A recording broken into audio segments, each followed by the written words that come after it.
So this is about as good a place as any to start out on another hatching video. It came up with my last class. AutoCAD, is great, but they do have limits in their hatching patterns.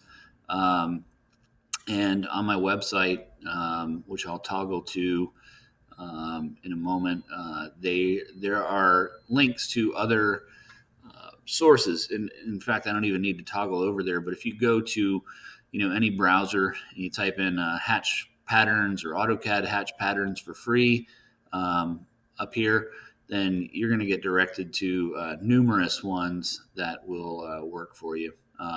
So, in thinking about again where you're going to go with your materials, all I put on the last video is how to do shingles, but the idea or the concept is just it's the same and the same and the same and the same, one thing after the other.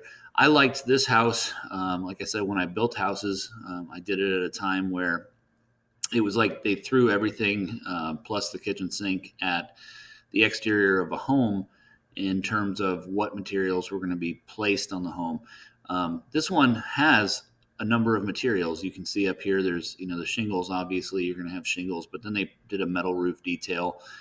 Even though there's shingles over here, you have horizontal siding. It looks like it's probably like a 7-inch reveal on the siding, which means the amount of lap that you can see or exposure. And then they did this right level with the bottom of the windowsill. They did a stone detail, and that kind of looks nice because it breaks up this huge mass of a wall. I always tell students that you don't want the house to look like the back of a Walmart or something, where it's just this huge, massive wall. How can you break it up?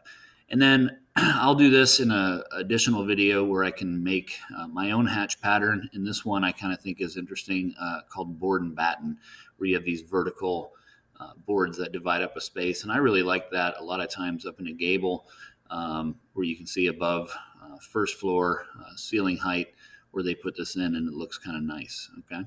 So going back to the hatch video on this, or the hatch that I'm doing on here.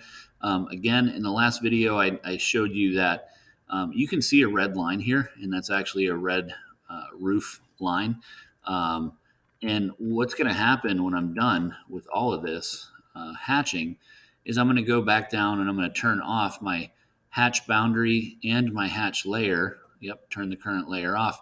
And now you can see I do have my overall roof structure, and I'm just going to delete that. I'm just going to completely just delete the whole thing.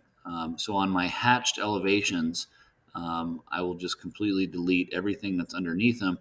And that's the benefit of having the hatch boundary. I'm going to turn the hatch boundary layer back on.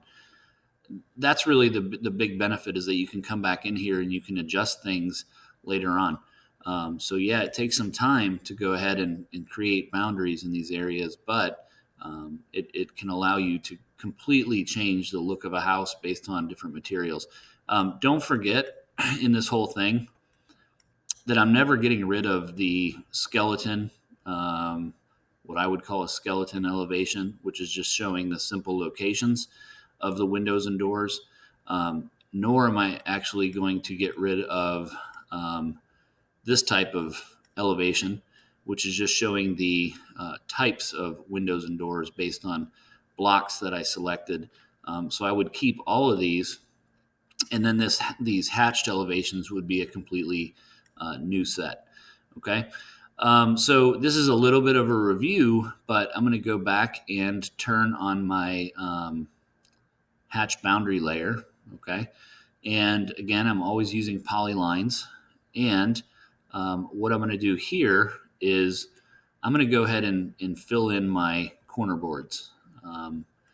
And I think in this case, if I just make one hatch boundary around my corner boards, since they're all the same height, at least in this case, I should be able to just go ahead and copy this. Okay. And when I selected it, I made sure that I was on my hatch boundary layer, so that I wasn't copying, because I had never locked. That's the beauty of when you lock a layer that you're drawing on top of, like this was on my wall layer.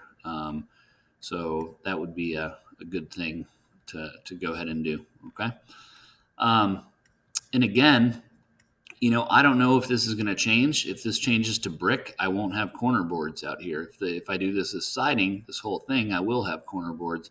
So what I'm going to do is I'm going to hatch these things one hatch at a time. And I can see, this is something you just have to keep reminding yourself, because it's a lot easier to change your hatch layer beforehand than it is afterwards. So I'm going to choose a solid hatch, and I'm just going to pick this point and hit, you can just hit spacebar or enter or whatever, and it takes you out of it. You can hit spacebar again to save yourself some time. It opens up your hatch editor.